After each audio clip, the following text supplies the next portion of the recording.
Добрый день, дорогие подписчики и гости канала. Сегодня с вами я, один из авторов телеграм-канала генерал СВР, генерал-лейтенант службы внешней разведки, тот человек, которого вы знаете как Виктор Михайлович. Сегодня у нас среда, 11 мая, выпуск экстренный. Тема, которую мы обсуждаем, война, и все события, которые мы сегодня с вами обсуждаем, в той или иной степени связаны с этой войной. Давайте начнем с событий 9 мая.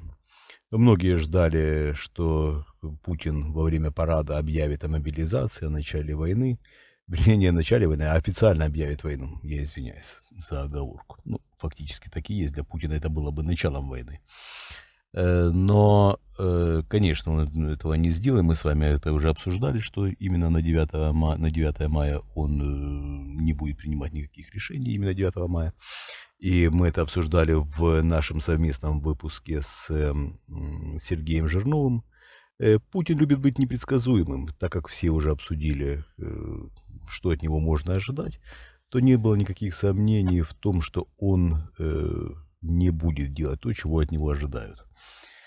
У него такая тактика на протяжении многих лет.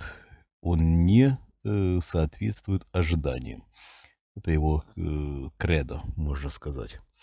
Человек, не соответствующий ожиданиям. И это сказывается во всем, полностью во всем. Он не поступает так, как от него ожидают даже родные и близкие. Он предпочитает быть непредсказуемым.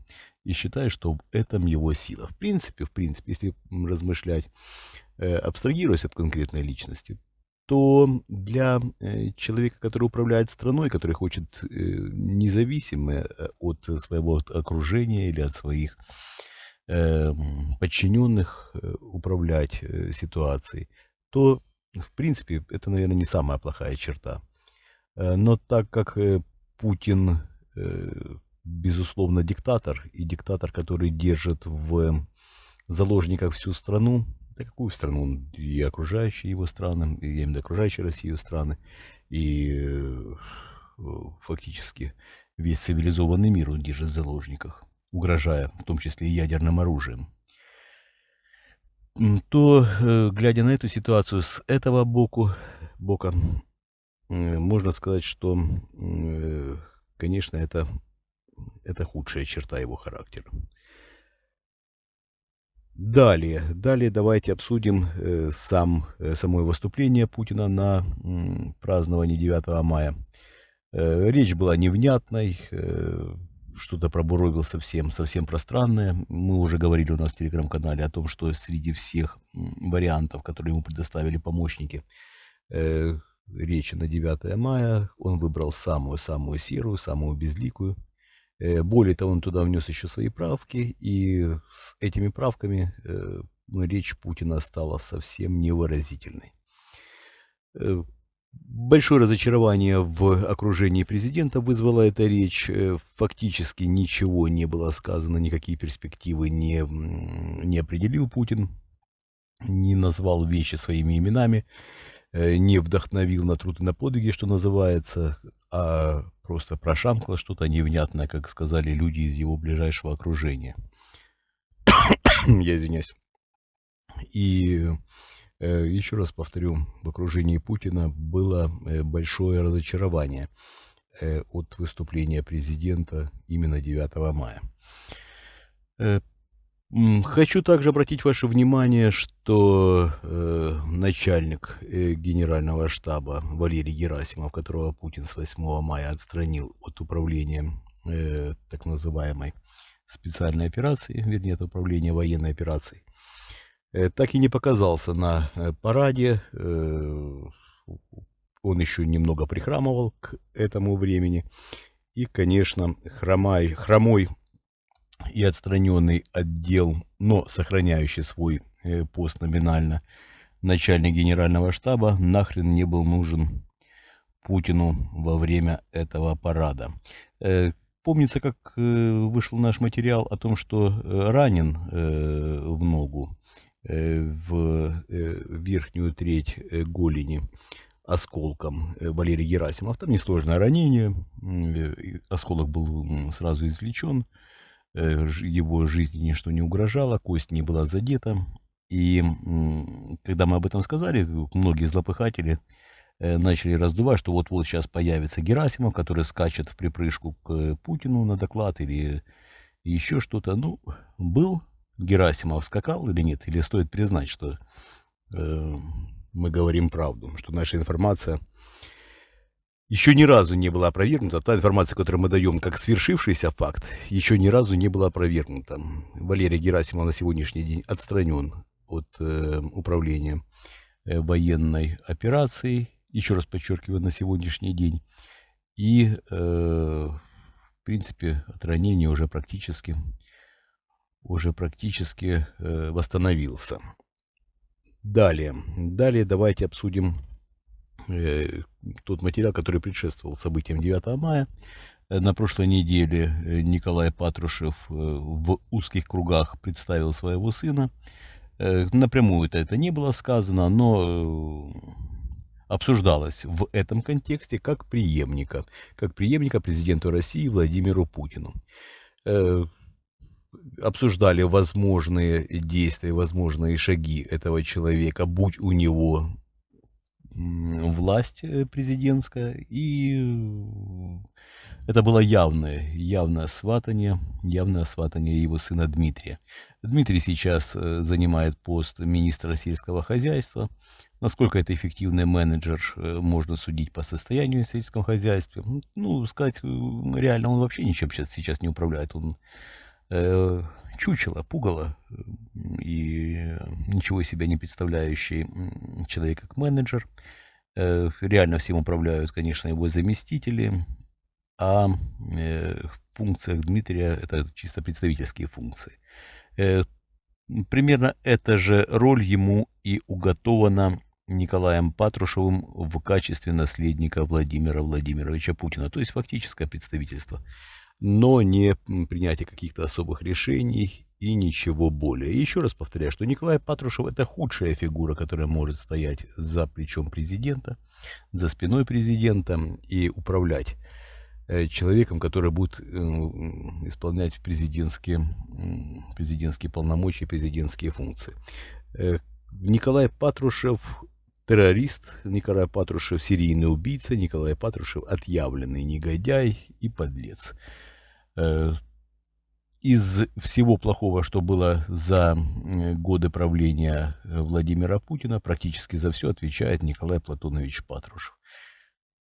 Поэтому с особой осторожностью надо относиться к его идеям сделать его сына Дмитрия преемником Путина на президентском посту. Мы уже говорили неоднократно о том, что Патрушев играет весьма серьезную роль в окружении Владимира Путина, имеет влияние на президента России, и Путин доверяет Патрушеву из всех людей, которые сейчас находятся во власти. Николаю Патрушеву Путин доверяет более всего. Так, давайте теперь обговорим еще некоторые события, которые произошли с воскресенья. Да, кстати, я извиняюсь, что наш материал выходит не во вторник традиционно, а в среду. Не было вчера возможности записать этот ролик. Хочу сразу обратиться к нашим уважаемым зрителям и слушателям, если вам близка та информация, которую мы даем, если она вам интересна, если вы нас поддерживаете, поставьте лайк к этому видео и подпишитесь на наш канал. Также хочу обратиться ко всем неравнодушным, кто поддерживает нас. Если есть возможность поддержать нас материально, в описании к этому видео есть ссылка на наш Patreon и есть кнопка спонсирования нашего канала в YouTube. Также есть наши криптовалютные кошельки. Я извиняюсь, что немножко отвлекся, но это было по теме. Так, далее. Далее были вопросы, почему не было воздушного парада. Вернее, воздушной части военного парада. Проблема в том, что Владимир Путин банальный трус, он боится удара с воздуха, и именно по распоряжению Владимира Путина была отменена воздушная часть парада. В других регионах, я имею в виду, кроме Москвы, отменили воздушный парад именно по этой же причине, чтобы, вернее, не по этой же причине,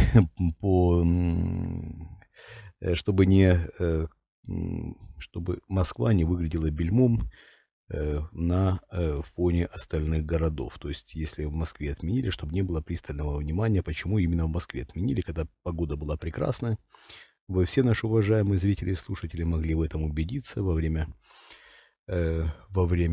парада на небе было минимальное количество облаков, погода была летная, ничто не мешало провести воздушную часть парада. Так вот, в других регионах отменили за компанию с Москвой, чтобы не привлекать лишнее внимание. Далее. Лукашенко, вечный брат и друг президента России Владимира Путина. Картофельный лось, как называет его сам президент России Владимир Путин. Вчера таскал свои войска к границам. Идея и инициатива лично Лукашенко. Разыгрывает спектакль сразу на несколько зрителей. В первую очередь, это, конечно, президент России Владимир Путин показывает. Вообще, Лукашенко, надо отдать ему должное, рад внезапной деоккупации. Российские войска, которые базировались на территории Республики Беларусь, по большей части переброшены на восток Украины, на юг Украины. И сейчас фактически Беларусь деоккупирована. Мы уже говорили об этом не раз, что обладая такой колхозной хитростью, как говорит Путин про Лукашенко, Лукашенко все-таки находит в себе силы и возможности противостоять Путину, водить его за нос, обещать все что угодно, не выполнять абсолютно ничего. И сегодня в нашем материале в телеграм-канале Генерал СВР я сказал о том, что не стоит удивляться, если последний гвоздь в крышку гроба Владимира Путина забьет именно Лукашенко. Не удивляйтесь, если среди всех, кто мог бы открыть второй фронт, этот второй фронт против России откроет именно Александр Григорьевич Лукашенко. Если он прикажет своим войскам выкинуть российские войска с территории, те остатки российских войск с территории Республики Беларусь. Если, еще раз подчеркиваю, если война для Путина будет проиграна, и если его режим зашатается настолько, что вот-вот рухнет, Лукашенко будет добивать слабого. Если он увидит, что пациент скорее мертв, чем жив, он бросится в атаку. Он, безусловно, плясал бы на костях украинских солдат и украинского народа, если бы Путин выиграл эту войну и отыгрался бы по полной и на президенте Украины Зеленском, и на всем украинском руководстве, и ехидничал бы, конечно, и вводил бы войска белорусские на территорию Украины, можно не сомневаться. Но сейчас ситуация принципиально другая. Еще раз подчеркиваю, другая принципиально. Он прекрасно видит, как все развивается, я имею в виду Лукашенко прекрасно видит, к чему все идет. В этом ему не откажешь.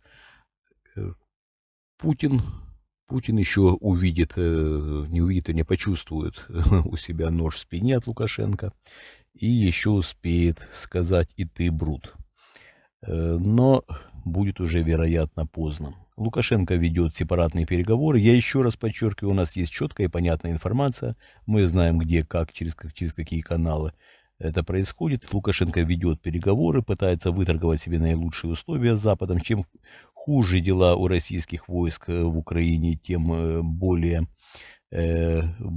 прагматично подходит Лукашенко к этим переговорам.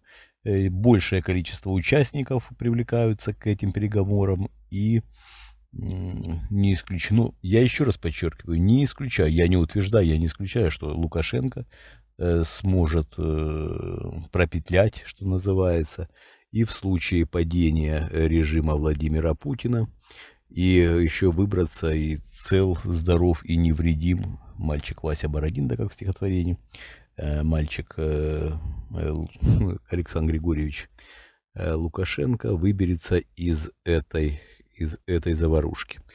Я вам скажу так, что может быть, да? Может быть такое, что Лукашенко договорится и с Западом, и с оппозицией добровольно, оставив свой пост, либо сохранив какой-то номинальный пост в Республике Беларусь. Я сомневаюсь, что это получится, но вполне возможно, к этому придет.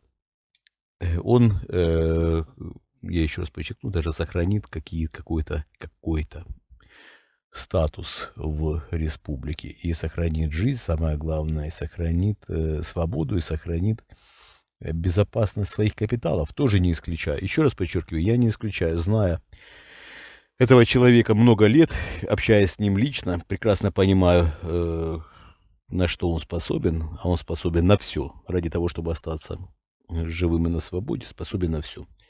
И готов на все, самое главное. Так вот, Лукашенко, скорее всего, переживет своего старшего брата Володю и не будет с ним висеть в одной петле. Не исключаю, что эта петля будет не на шее, вполне возможно на ногах, будет висеть вниз головой. Ну какая разница, как он будет висеть? Я имею в виду президента России Владимира Путина с черенком от лопаты в заднице. А это будет. Этого ждет уже весь мир. Этого ждет практически все граждане России. Так, на этой прекрасной ноте, наверное, сегодняшний выпуск будем завершать. Большое спасибо, что были со мной. Мы вас любим, это искренне. Мы с вами увидимся, услышимся в пятницу. И, конечно же, в воскресенье в наших итогах недели. Если вы, наши уважаемые зрители и слушатели, не посмотрели наш выпуск итогов недели, будьте любезны, посмотрите. Выпуск действительно неплохой. Мы с бывшим разведчиком-нелегалом КГБ СССР Сергеем Жирновым обсуждаем важные и нужные вещи. Надеюсь, наша информация была вам не только интересна, но и полезна, как и любая наша информация. Мы всегда даем нашу информацию с учетом того, чтобы вам она была прежде всего полезна, чтобы вы могли реализовать в своей жизни какие-то моменты, чтобы эта ситуация политическая, которая складывается в России, в Украине, в мире, от которой зависит, от всего, от чего зависит судьба в плане влияния президента России Владимира Путина, чтобы вы были готовы и смогли перестраховаться в каких-то случаях. А возможно и скорректировать какие-то свои действия. Так, большое спасибо, что были со мной. Всего доброго. До свидания.